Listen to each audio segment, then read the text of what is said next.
Et on s'est dit que c'était important de s'inspirer, de se nourrir. Et tout de suite, le nom d'une personne nous est venu, une femme, une jeune femme, qui s'est dit un jour, moi j'ai envie de vivre mon rêve, mes rêves. Et en plus, j'ai envie d'aller au bout de mon rêve et j'ai envie que mon rêve illumine les personnes que je rencontre, surtout ceux dont on ne parle pas. Eh bien, cette personne, on a le plaisir de vous la faire rencontrer cet après-midi. Il s'agit de Frédéric Bodos.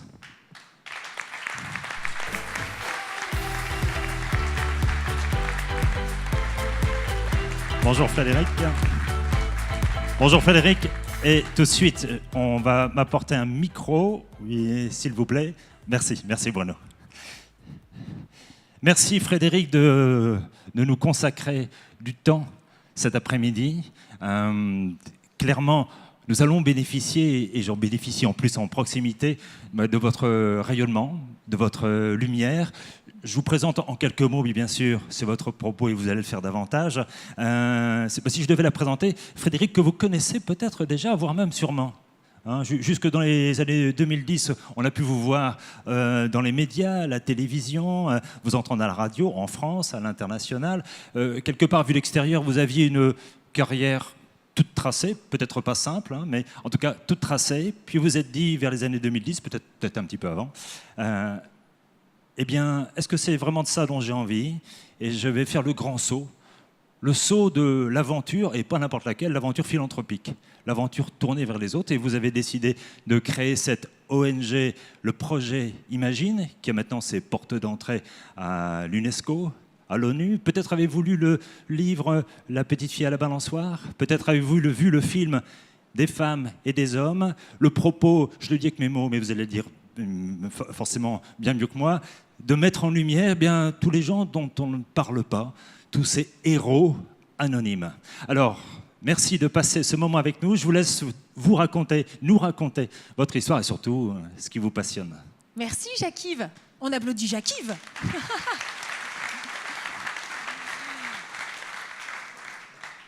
Bonjour à tous. C'est vrai que ça vibre ici, c'est pas mal. Moi, je suis ravie d'être avec vous parce que depuis que je suis arrivée dans cette salle et qu'on a lancé le coup d'envoi, c'est vrai que waouh, ça se lâche, quoi. Déjà, Jacques-Yves qui se met à danser, tout ça, tous ces dreamers. Enfin, franchement, je me sens comme à la maison. Vous allez voir, chez moi, on savait rêver. Alors, c'est vrai que j'ai découvert la démarche de Weldom. On m'a expliqué un petit peu tout ce que vous vivez depuis 1 an. Et je trouve ça vraiment assez merveilleux que dans le monde de l'entreprise, on essaye de placer la barre toujours plus haut comme ça. Et surtout, cette barre, elle concerne chacun de vous. C'est-à-dire qu'on ne s'est pas dit, tiens, on va juste s'occuper du top management ou des... Non, c'est tout le monde. Tout le monde vraiment est invité à vivre cette grande aventure et je trouve ça assez bluffant. Et je me dis que c'est à la hauteur du défi parce que c'est bel et bien le mot-clé de la journée, il me semble, c'est quand même le mot défi. Eh bien, c'est un mot que je partage avec joie avec vous. Parce qu'en fait, dans nos vies, on a tous, à un moment ou à un autre, rendez-vous avec soi-même. Et c'est un moment très important. Et à ce moment-là, eh bien oui, on est face à du défi. Est-ce que oui ou non, on va aller là où vraiment nos cœurs nous portent? Ou est-ce qu'on va se replier sur soi-même parce qu'on a peur d'y aller? Et c'est vrai que si on a trop peur pour y aller, on risque vraiment de louper ce rendez-vous, quoi. Moi, j'ai eu ce rendez-vous en 2008. On était dans le courant de l'année 2008 quand d'un coup, j'ai eu un double déclic, un déclic professionnel et un déclic personnel. Et ça a fait le Big Bang dans mon cœur. Et ça m'a poussée à prendre la tangente. Alors, je vais vous raconter un petit peu tout ça, non seulement pour vous partager, et c'est une journée de partage, donc ça tombe bien, vous partager un peu mon expérience, mais aussi, je vais vous raconter d'où vient mon inspiration et vous allez voir, c'est quand même très beau. Donc, Jacques-Yves y a fait allusion très rapidement, mais je suis une femme de médias. J'ai fait pendant 20 ans de la télé un peu partout dans le monde. Je suis arrivée dans ce monde-là par hasard. Donc, j'ai fait surtout de la télé, un peu de radio, un peu de presse écrite, mais surtout de la télé. Et en 2008, j'ai encore des émissions régulières en France et à l'étranger. Et d'un coup, j'ai un déclic professionnel. Pour la première fois de ma carrière, je me pose un regard critique, un regard nouveau sur le monde des médias d'aujourd'hui et notamment sur celui de la télévision, parce que la télévision, c'est le média le plus populaire. C'est celui aussi qui laisse le plus de traces, parce qu'il y a le son et l'image. Et d'un coup, je me dis, en fait, d'un média qui est un outil formidable, parce que ça peut être une fenêtre sur le monde, ça peut nous informer, nous cultiver, eh bien, j'ai comme l'impression qu'avec le temps, ça nous fait de plus en plus de mal que de bien en tout cas. Parce que nos écrans sont envahis de violence, de plus en plus d'images violentes avec lesquelles on élève nos enfants. Et puis, une façon de décrypter le monde qui est de plus en plus anxiogène. Vraiment une caricature du monde qui nous est déversée sur le coin de la figure tous les jours, jour après jour, semaine après semaine, mois après mois. Si le monde ressemblait à ce que les médias nous montrent, on n'oserait même plus mettre le petit doigt dehors. Heureusement que ce n'est pas comme ça, même si tout ne va pas bien. Mais le problème, c'est que la puissance de feu des médias est telle aujourd'hui que, évidemment, que ça a des conséquences très graves. Ça a des conséquences sur le moral des gens. Vous savez qu'il y a eu une étude très sérieuse sur le moral des Français qui a stipulé que les Français ont le moral plus bas que les Irakiens ou les Afghans. Alors, je veux bien croire que tout ne va pas bien en France, mais enfin quand même. Et ça, c'est parce que, eh bien, évidemment, on est influencé, on est conditionné.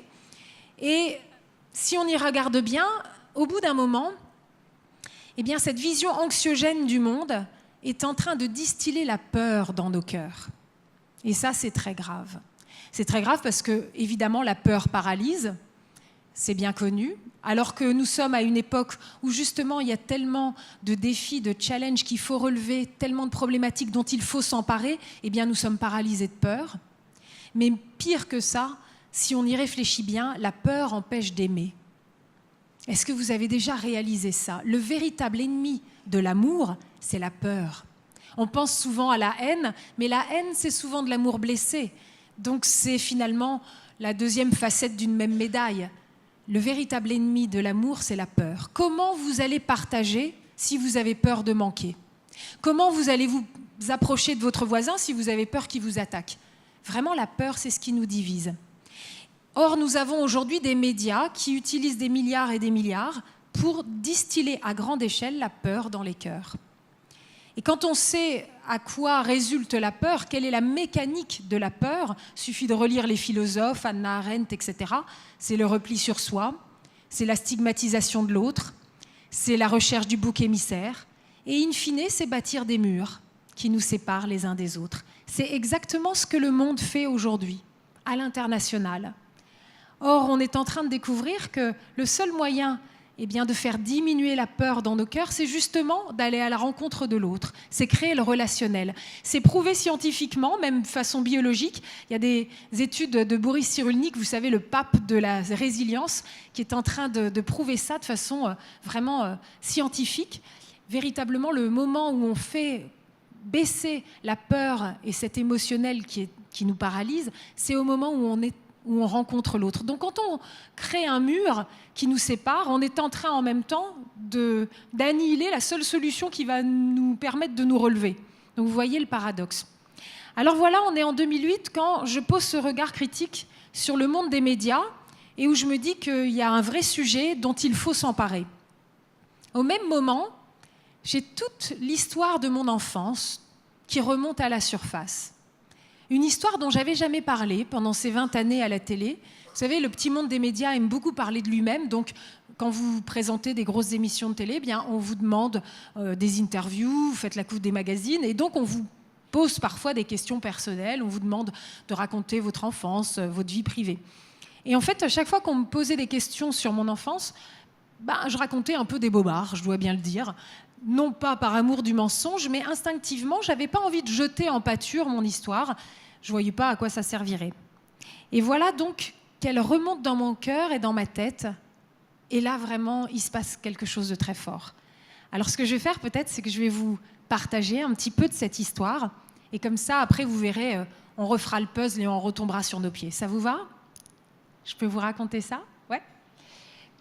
Alors, l'histoire de mon enfance. Tout commence par une histoire d'amour.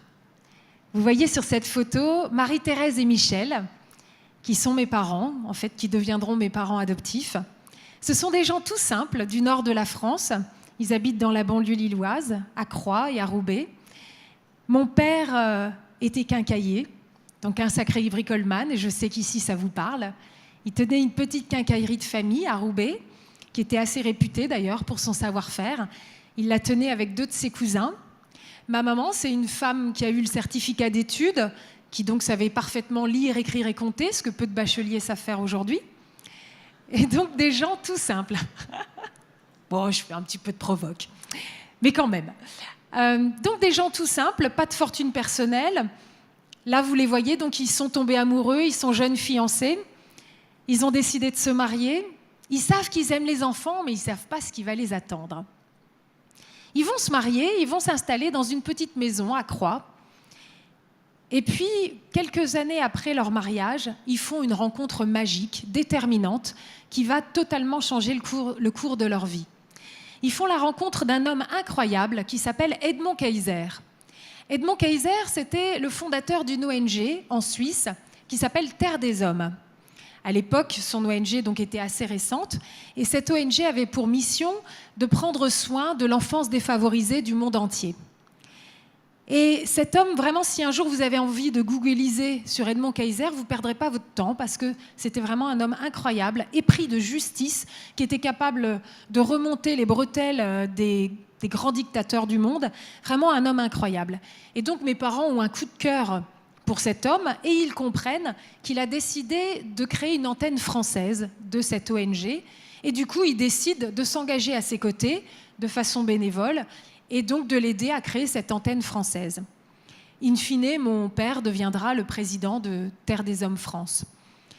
Alors quand ils se lancent dans cette aventure, voilà qu'ils vont avoir à traiter des dossiers venant du monde entier, et notamment des dossiers pour trouver des familles d'accueil et des familles d'adoption pour des enfants. Et quand ils vont commencer à décortiquer ces dossiers, eh bien régulièrement, il va se passer quelque chose de curieux, quelque chose auquel ils ne s'attendaient pas, c'est que certains de ces dossiers sont bien plus complexes que d'autres. Tellement complexes qu'on peut dire qu'on a affaire là à des enfants considérés comme inadoptables. Alors vous imaginez ce mot inadoptable sur le front d'un enfant. En gros, la société a déjà décidé que pour ces mômes-là, c'est foutu. Ceux-là, ils sont foutus. C'est déjà une condamnation sur la vie de ces enfants. Alors, qu'est-ce qui fait qu'un enfant peut être considéré comme inadoptable ? Il y a 3 raisons principales. Un enfant qui est déjà trop âgé, parce que les couples cherchent en priorité des bébés ou des tout jeunes enfants. Un enfant qui a déjà eu un parcours de vie très chaotique et qui, du coup, souffre de traumatisme. Alors, adopter un enfant traumatisé, c'est quand même complexe. Et puis, ça peut être un enfant qui souffre de handicap très lourd, trop lourd. Et la vérité, c'est que c'est souvent un petit peu de tout ça à la fois. Alors, chaque fois que mes parents croisent la route d'un enfant dans cette situation complexe, ils ont le cœur brisé et ils se disent « on ne peut pas le laisser de côté, on le prend ». Eh bien, au bout de leur aventure, ils auront ainsi sauvé, accueilli une vingtaine d'enfants venus du monde entier, tous considérés comme inadoptables. Voilà le défi que mes parents ont relevé et que je vais partager avec vous. Alors, qu'est-ce que ça signifie, cette aventure ? Eh bien, on va se remettre dans le contexte de l'époque, parce que vous allez voir, au fur et à mesure de mon récit, on aura des clés de compréhension, des clés de notre humanité qui peuvent nous être très utiles. Là, j'aime beaucoup cette photo parce que on voit qu'avec le look de l'époque, les couleurs vives, les pattes d'EF, eh bien, en fait, on est à la fin des années 60, le début des années 70. Et là, on est dans une des rues de Croix. Donc, vous avez ma maman qui a ma sœur Hélène dans ses bras. Ma sœur Hélène qui est de Bangalore, Inde du Sud. Il faut savoir que sur son dossier, il était indiqué trop foncé. On n'oserait plus marquer ce genre de choses noir sur blanc. Mais j'ai comme l'impression qu'il y a des résurgences en ce moment. Derrière elle, il y a ma grande sœur Marie-Laurence, qui est la seule enfant biologique de la famille. Et puis se cache derrière Marie-Laurence, avec ses bottes jaunes, ma sœur Virginie, qui est de Corée du Sud. Alors, ce qui est intéressant, c'est que, vous voyez, on est dans une petite ville de province. Et en fait, à l'époque, il faut savoir que l'adoption internationale, ce n'était pas du tout quelque chose d'usuel. En règle générale, quand on adoptait un enfant qui nous ressemble. parce que souvent c'était un secret de famille. Donc quand on était un couple de blancs, eh bien on adoptait un petit enfant blanc, un enfant de type caucasien, comme on disait. Ça pouvait être un enfant des pays de l'Est, par exemple. Et donc, c'était un secret de famille. Même l'enfant, souvent, ne savait pas qu'il avait été adopté. Voilà que vous avez un couple qui commence à adopter donc, des enfants qui vraiment ne leur ressemblent pas. Puis alors, pas un, pas deux, pas trois, mais finalement jusqu'à une vingtaine. Et ça veut dire que vous passez plus inaperçu. Or, c'est quelque chose que j'ai découvert il y a peu de temps. Jackie vous a dit, j'ai écrit un livre qui raconte l'histoire de ma vie, qui s'appelle « La petite fille à la balançoire ». Et donc, pour écrire ce livre, je suis allée interroger mes parents, parce qu'il y a des choses que nous avons vécues, nous, enfants, sans nous poser de questions. Et j'ai découvert que ça avait été une période assez difficile, parce que mes parents sont des gens très discrets, et évidemment, là, on passe plus inaperçu. Et donc, ils ont dû faire le sacrifice de cette discrétion, et c'était pour nous sauver. Il faut savoir que quand je raconte l'histoire de ma famille aujourd'hui, très souvent les gens sont émerveillés. Ce n'était pas le cas à l'époque, mais alors pas du tout. En fait, les gens regardaient d'un œil très troublé ce qui se passait dans cette maison. Et mes parents se sont fait lourdement critiquer, juger, stigmatiser. On disait, mais c'est quoi ces gens? Ils sont bizarres. Qu'est-ce qu'ils vivent dans leur maison? Ça doit être des illuminés. On dirait la cour des miracles. Des tas de choses comme ça. Donc c'était assez violent en fait. Et donc j'ai découvert ça en posant des questions à mes parents et je me suis dit, non seulement j'étais évidemment émerveillée parce que je me suis dit encore une fois à quel point mes parents ont dû placer la barre haute pour pouvoir nous sauver, mais je me suis rendu compte d'une chose surtout, c'est que, et c'est cette clé que j'ai envie de partager avec vous, c'est que ça signifie que si vous voulez faire du bien, ne vous attendez pas à ce qu'on vous tresse des couronnes de laurier. Ne faites pas ça pour la gloire, la reconnaissance, l'admiration, parce que ce n'est pas forcément ce qui va se passer. À partir du moment où vous repoussez les limites, où vous mettez la barre plus haut, où vous montrez qu'autre chose est possible, qu'on peut faire mieux, qu'on peut aller plus loin, vous allez déranger, vous allez bousculer, et ce ne sera pas forcément bien accueilli. Alors il faut le savoir, parce que finalement, la vie est un combat. Quoi qu'il arrive, la vie est un combat. Du coup, puisqu'on sait ça, autant bien choisir nos combats. Et le combat que mes parents s'étaient choisi, c'était de sauver des enfants. Je pense que c'est un beau combat. Donc, trouver la satisfaction, la récompense dans le combat lui-même, dans la mission elle-même. Parce que certainement que ce ne sera pas simple. Ce ne sera pas simple à vivre. Alors, un homme averti en vaut deux, une femme en vaut quatre. Donc, ça vaut la peine de savoir ce genre de clé de compréhension. Je vais vous partager aussi ce qu'on a vécu dans la famille, aussi entre frères et sœurs, non seulement avec mes parents, mais aussi entre frères et sœurs. Et vous allez comprendre là aussi à quel point, face à nos défis, il y a des clés magnifiques à avoir. Je vous l'ai dit, l'adoption, c'est pas quelque chose de simple, l'adoption. En fait, l'adoption, c'est complexe parce qu'un enfant que l'on adopte souffre toujours d'une blessure qui est quasi indélébile, c'est celle de l'abandon. Ce sont des enfants qui ont été abandonnés. Et ça laisse une trace terrible parce que ce sont des enfants, du coup, qui vivent avec une épée de Damoclès au-dessus de leur tête. C'est la peur d'être abandonnés à nouveau. Et ça, c'est terrible.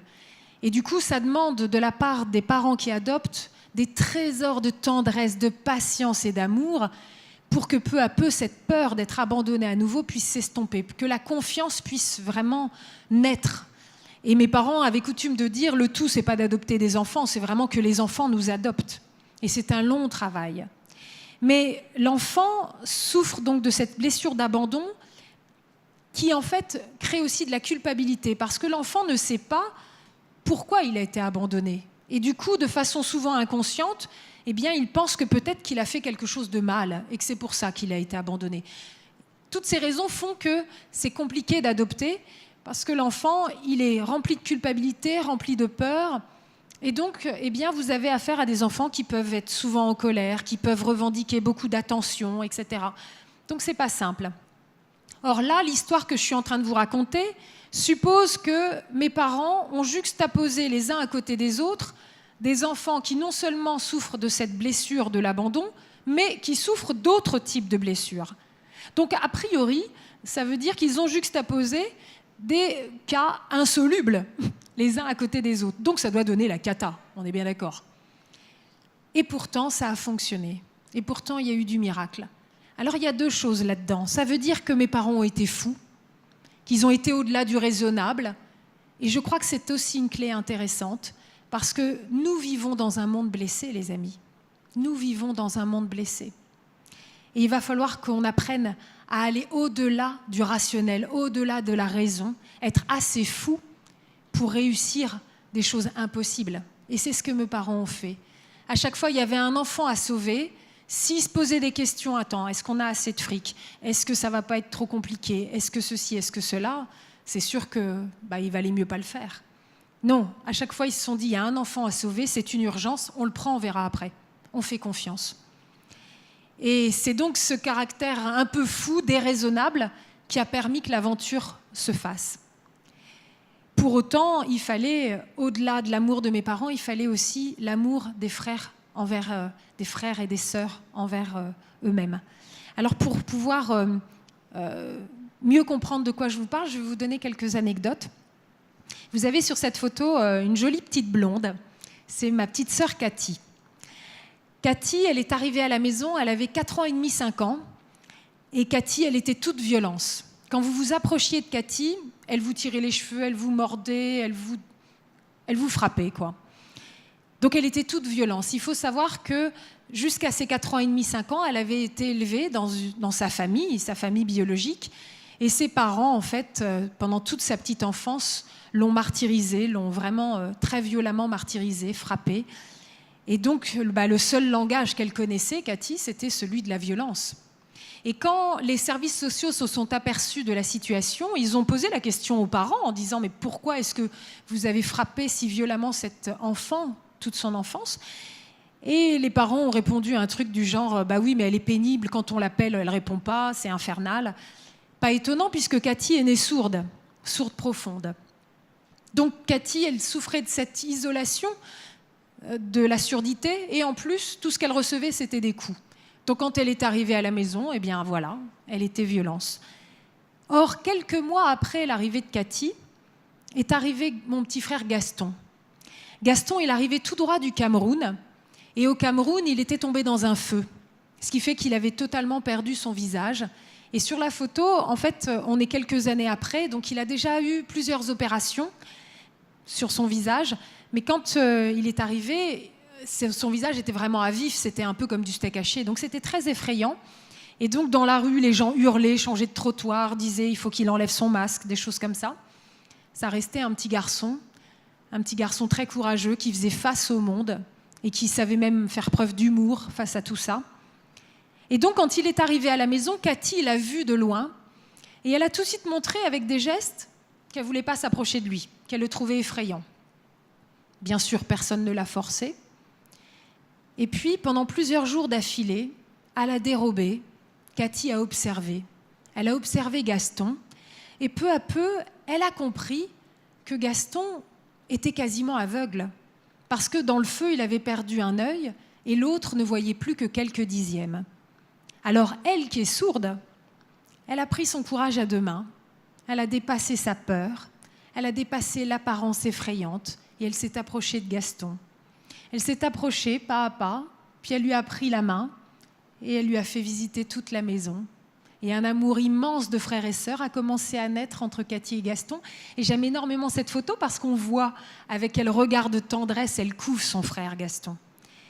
Et donc vous voyez là encore cette clé du dépassement de soi. Cathy a fait face à ses peurs pour aller à la rencontre de l'autre. Et vous savez, je viens de finir un film qui dresse le portrait d'un homme incroyable, Jean Vanier, le fondateur de l'Arche. Jean Vanier, il s'occupe des personnes handicapées mentales. Et il y a une phrase dans le film qui est dite par un prêtre du patriarcat latin de Jérusalem et qui dit « La vie est un exode, sortir de soi pour aller à la rencontre de l'autre ». C'est ça le défi de notre humanité, les amis. S'il y a un défi, c'est celui-là.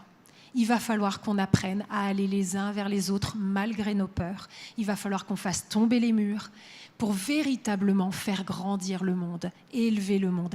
Et c'est chacun, chacune. Ça ne se fera pas sans aucun de nous ici. C'est vraiment à nous tous.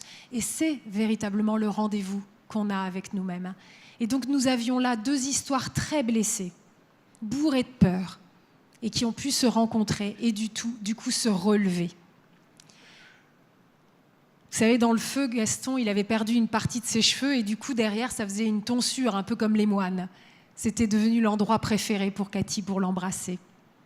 Voilà, c'est le genre de choses qu'on vivait dans la famille et qui nous ont permis véritablement de se relever de toutes nos blessures et de toutes nos peurs.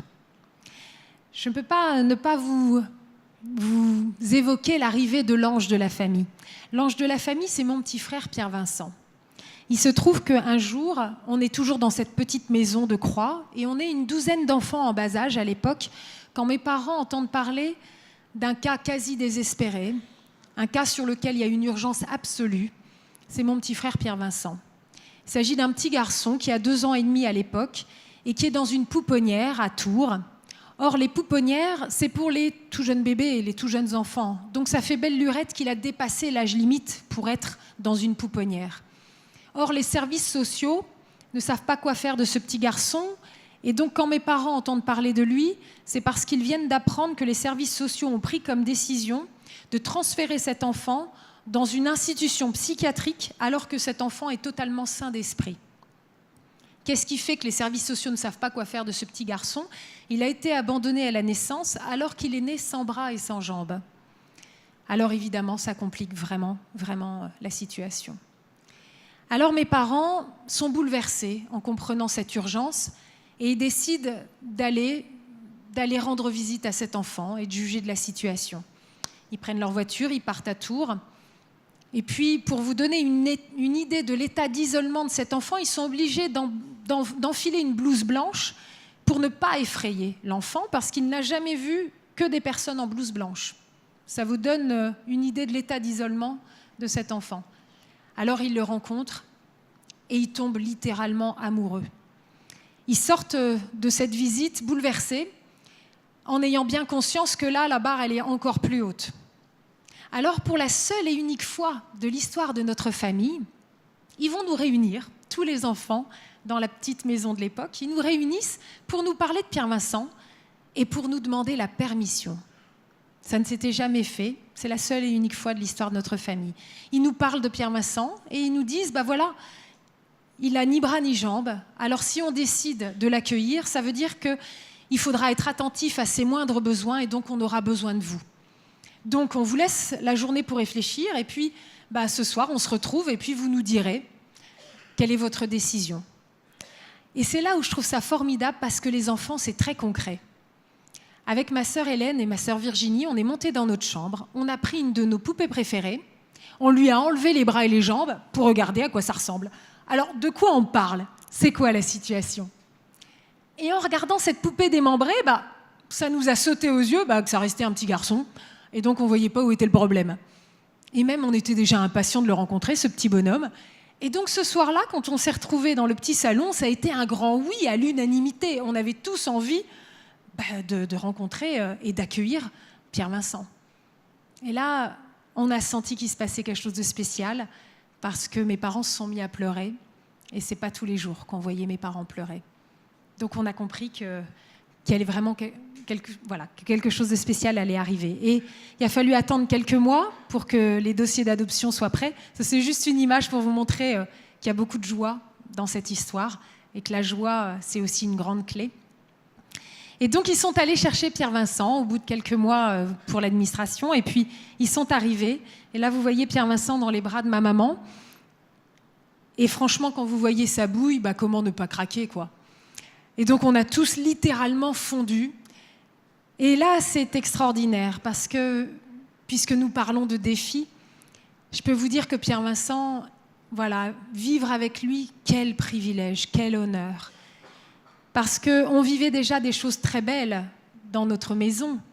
Mais grâce à Pierre-Vincent, il nous a littéralement cimentés en tant que famille. Parce qu'il nous a donné l'honneur de lui prêter nos bras et nos jambes. Et donc nous n'avons plus fait qu'un seul corps. Et je sais pour l'avoir vécu que c'est aussi à cela que nous sommes appelés. Nous sommes appelés à vivre en un seul corps. Nous tous, êtres humains du monde entier. Et c'est certainement, véritablement la leçon que nous avons appris. C'est que le véritable défi de ce monde, ça va être de bâtir la grande famille humaine. Nous sommes une seule et même grande famille. Quelle que soit notre situation, quels que soient nos âges, quelle que soit notre ethnie, notre religion, nous sommes une seule et même famille humaine. Et il va falloir que nous apprenions à vivre cette famille humaine, à la bâtir, à la créer. C'est ça le défi de notre humanité. Et Pierre Vincent, véritablement, nous a fait faire des bonds en avant. Pierre Vincent, c'est la joie de vivre incarnée. Là, voilà, Pierre Vincent en train de faire un câlin, parce que maman, c'était toujours des câlins. Hein. C'est maman câlin. Vous savez, la tendresse, c'est une nourriture qui nous fait grandir. Et donc Pierre Vincent, la joie de vivre incarnée, il était toujours en train d'inventer des nouveaux jeux, des nouvelles bêtises aussi. Les bêtises qu'il ne pouvait pas faire lui-même, il les faisait faire par ses frères. Je n'ai jamais vu mon petit frère se plaindre. Il faut savoir que, vous voyez, il a 2 petits moignons à la place des bras. Et donc à la maison, la petite maison de l'époque, vous savez, il a un gros fauteuil électrique qui manie comme un chef, mais dans la petite maison, ce n'était pas forcément ce qu'il y avait de plus pratique. Alors comme mon père est super bricoleur, je vous rappelle qu'il est quincaillier, eh bien, il lui avait concocté une planche à roulettes avec des roulements à billes en dessous et du molleton au-dessus. Comme ça, Pierre Vincent pouvait se mettre sur le ventre et avec ses petits moignons, il pouvait se propulser. Combien de fois j'ai vu à la maison des gens qui venaient, parce qu'ils étaient déprimés, ils venaient voir ma mère en disant « Marie-Thérèse, si tu savais, ça va pas en ce moment. » Et puis d'un coup, il y avait Pierre Vincent qui passait entre les jambes en faisant « Wouh !» comme ça. Et il disait « Non, mais c'est pas si grave. » Apprendre à relativiser. Ça aussi, c'est quelque chose qu'on doit réapprendre. Remettre de l'humour, voilà, rares sont les choses vraiment dramatiques, en fait. Et donc, si on remet ça aussi dans notre relation à l'autre, il va se passer des trucs de dingue, quoi. Ça, c'est aussi quelque chose d'extraordinaire. Et quand je vous dis que rien n'est impossible, Pierre Vincent, aujourd'hui, c'est le seul sportif de haut niveau de la famille. Il est champion de France de tir à la carabine, il est en D1 de foot fauteuil électrique, et il fait de la natation. Donc vous voyez, les défis, ne nous mettons aucune limite. Ce qui compte, c'est véritablement ce qu'on a dans nos cœurs et dans nos tripes. Et je me dis, aujourd'hui, vous êtes partis pour ce défi du Cap 2025. Vous avez ces années à remplir. Qu'est-ce que vous allez en faire? Avec quelle énergie vous allez nourrir cette aventure? Ce que j'aime beaucoup dans ce qui vous est proposé par le groupe Weldom, c'est que j'ai véritablement eu l'impression, en parlant avec eux, qu'ils n'ont pas fait de séparation entre ce qui est de l'ordre de notre humanité et de ce qui est de l'ordre du professionnel. Or, pendant des années, c'est ce qui s'est passé. On a mis un mur entre la vie perso et la vie pro. Alors l'émotionnel, tout ça, c'est pas perso, c'est perso, ça c'est privé, hein, ça n'a rien à faire dans l'entreprise. Et là, j'ai l'impression que voilà, on est en train d'assouplir, de faire tomber des murs pour retrouver la richesse de l'intégrité de votre être. Parce qu'évidemment que c'est là-dedans, dans votre émotionnel, dans vos tripes, qu'il va y avoir la motivation pour véritablement mettre la barre haute. Et faire en sorte que Weldom puisse aussi faire sa part face aux défis de l'humanité. Parce que l'entreprise, c'est un poumon de la société. Et donc voilà, pour la première fois de notre humanité, nous prenons conscience, grâce notamment aux défis écologiques, que nous sommes tous dans le même bateau, cette petite planète. Eh bien, au lieu de voir cela comme quelque chose d'anxiogène, nous pouvons voir cela comme un rendez-vous unique qui nous rassemble.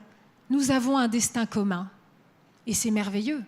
Et nous allons pouvoir sauver cette humanité que si nous nous mettons à nous serrer les coudes. C'est merveilleux. Donc c'est vraiment avec ce cœur-là, certainement, en essayant d'aller creuser en vous pour vous remettre à l'écoute de cette petite voix intérieure qui sait très bien où est le bonheur. Et le bonheur, c'est dans cette relation à l'autre, c'est ce lien entre nous. Et c'est ce lien qui est en train d'être travaillé dans ces journées de partage, parce que vous allez partager.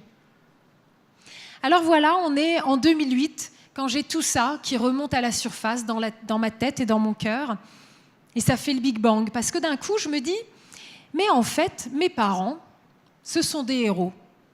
Tiens, c'est étonnant, je ne sais pas ce qui s'est passé, il manque des images à moi. Non? Ah bon, c'est bizarre. C'est pas très grave. On revient donc en 2008. C'est le moment où j'ai donc toute cette histoire d'enfance qui revient dans ma tête et dans mon cœur. Et à ce moment-là, je me dis, des gens comme mes parents, ce sont des héros. Des héros de l'ombre, des héros dont personne ne parle, et des héros humbles, parce qu'ils n'ont pas fait ça pour la gloire, pour la lumière, c'est pas du tout leur délire. Et je me suis dit, des hommes et des femmes de cette trempe, il y en a partout dans le monde. Ils n'ont pas tous adopté 20 mômes, mais ils s'attaquent tous à des problématiques très concrètes. Et ils ont décidé de lever les manches, d'aller dans l'arène et d'agir. Et quand on voit les montagnes qu'ils ont réussi à soulever, les résultats de leur niaque, de leur dynamisme et aussi de leur imagination, parce qu'ils inventent des nouveaux modèles, on est complètement bluffé. Et surtout, dans un effet miroir très fort, on se rend compte, en fait, il n'est pas trop tard. Tout est possible. Et mieux que ça, c'est dans nos mains. C'est à nous de jouer. C'est véritablement réaliser que le monde est à notre image. Et que donc, si nous sommes de plus en plus nombreux à nous lever chaque matin en nous disant « j'ai envie de donner le meilleur de moi-même », de facto, le monde change. Donc, retrouver cette responsabilisation, cette responsabilité de chacun à bâtir ce monde meilleur. Et là, je me suis dit, c'est peut-être ça le défi dans le monde médiatique, parce que c'est là où j'ai rendez-vous avec moi, c'est mon métier. Moi, je suis une femme de médias, et donc c'est ma mission. Je me suis dit, ce qu'il faudrait faire maintenant, c'est du journalisme, mais avec espérance. Et ça fait la différence. Ça ne veut pas dire faire du journalisme de bisounours ou du journal des bonnes nouvelles. Ça veut dire regarder les problèmes bien en face, mais veiller à ne pas tomber dans des caricatures, creuser les sujets pour véritablement bien faire le bon diagnostic, pour ensuite se dire qu'est-ce qu'on peut faire pour y remédier. Donc garder toujours un regard très constructif, tourné vers le futur en se disant tout est possible. Et ça, c'est du journalisme utile, du journalisme qui donne envie de se lever de son fauteuil pour agir. Là, ça devient vraiment intéressant. Vous voyez, on est très nombreux à se dire qu'il faut changer le monde, mais peu de gens ont compris que le rôle des médias est central dans ce défi, parce que c'est lui qui a le gros micro. Et s'il passe son temps à vous dire c'est foutu, alors qu'il faut justement qu'on se lève pour que ce ne soit pas foutu, c'est un vrai souci. Si on utilise la puissance de feu des médias pour diffuser à grande échelle un message d'espérance, un message puissant, on peut complètement changer la donne. Et du coup, j'ai créé une ONG d'information qui s'appelle le Projet Imagine. C'est très simple, vous allez sur Internet, www.leprojetimagine.com. Et donc, avec le Projet Imagine, on fait des films, notamment le portrait de ces héros humbles du monde entier, ces hommes, ces femmes qui font des choses exceptionnelles. Et on fait aussi des grands sujets de société. Là encore, toujours en essayant de creuser les sujets. Comme Jackie vous l'a dit, il y a ce film des femmes et des hommes, un film qui traite de l'égalité entre les hommes et les femmes dans le monde. Et ça a été notre premier long métrage qui tout de suite a reçu une reconnaissance au plus haut niveau, puisqu'il a été diffusé aux Nations Unies à Genève, aux Nations Unies à New York, à l'UNESCO, à Matignon, à l'Assemblée nationale, au Sénat. Et puis il a été en sélection au Festival de Cannes l'année dernière. Et là, je viens de finir notre deuxième long métrage qui a été lui aussi sélectionné cette année au Festival de Cannes. Quand on sait que l'aventure, je l'ai commencée donc dans le courant de l'année 2008, alors que j'avais pas d'argent, pas d'équipe, pas de matos, j'avais rien. J'ai fait le premier film avec un bénévole, une caméra empruntée, donc très humblement. Et aujourd'hui, il y a plus de 400 bénévoles, il y a une trentaine de films, on est reconnu par l'ONU. Et voilà, et on continue. Et qu'est-ce que c'est que le but de cette ONG ? Le but de cette ONG, c'est pas de faire des beaux films qui portent des beaux messages, ça c'est le moyen d'aller toucher des millions de gens. Le film des femmes et des hommes, par exemple, il est traduit en 11 langues, il a été vu par 35 millions de gens. Et on vient de signer encore avec Voice of America, une chaîne américaine qui est dans le monde entier. Donc on est vraiment une ONG d'impact. Mais le vrai but, c'est de favoriser l'émergence d'un grand mouvement d'action au service d'un monde plus juste et durable, le mouvement Imagine. Et ce mouvement d'action est en train, peu à peu, de prendre de l'ampleur. Et ça fait qu'on est sur le terrain, on a des programmes d'accompagnement dans les écoles Imagine, pour les entreprises, dans les villes Imagine, faire en sorte que les habitants rentrent dans cette dynamique. On est dans les prisons, parce que dans les prisons, les détenus, ils regardent la télé du soir au matin, alors qu'est-ce qu'ils regardent ? Ils regardent des serial killers, des séries ultra-violentes, super source d'inspiration avant de ressortir, hein. Donc on s'est dit peut-être que ce serait pas mal de leur partager ces portraits de héros avec des groupes de partage, des ateliers qui vont reconnecter avec leur émotionnel. Donc voilà, on a ce mouvement qui est en train d'émerger sur ces valeurs universelles, des films qui vont dans le monde entier parce que nous ne faisons que parler de notre humanité. Et je voudrais en terminer par là, et j'espère que je ne vais pas trop loin, mais Daniel nous dira. Je voudrais juste vous dire, finalement, de quoi je vous parle depuis tout à l'heure. Je vous parle d'amour. Je ne vous parle que de cela. Et si vous y regardez bien, moi je suis journaliste et j'ose dire le mot amour. Vous savez, on a eu une époque où c'est devenu presque un gros mot. Parce que quand on dit ce mot-là, on est considéré comme étant un peu bisounours, en tout cas pas quelqu'un de sérieux, surtout si on est un journaliste. Et moi j'ose le dire, parce que je pense que par peur du ridicule, nous avons sans cesse baissé nos standards et nos ambitions et nos rêves. Alors si vous y regardez bien, aujourd'hui, ce qu'on nous vend comme étant un Graal, le Graal à atteindre, c'est de bâtir un monde de tolérance. Vous avez déjà remarqué ça ? Il faudrait faire un monde de tolérance. Les amis, je vais vous demander, je vais vous poser juste cette question. Qui rêve d'être toléré ? Qui rêve d'être toléré ? Moi, je sais une chose, c'est que si mes parents nous avaient simplement tolérés sous leur toit, on n'aurait pas été sauvés. Ils ont été jusqu'à nous aimer. Et je crois vraiment que seul l'amour sauve et que maintenant, il va falloir vraiment cesser d'avoir peur, et notamment du ridicule, et remettre la barre très haute. Il va falloir qu'on apprenne à s'aimer et qu'on prenne le risque de s'aimer. Merci beaucoup.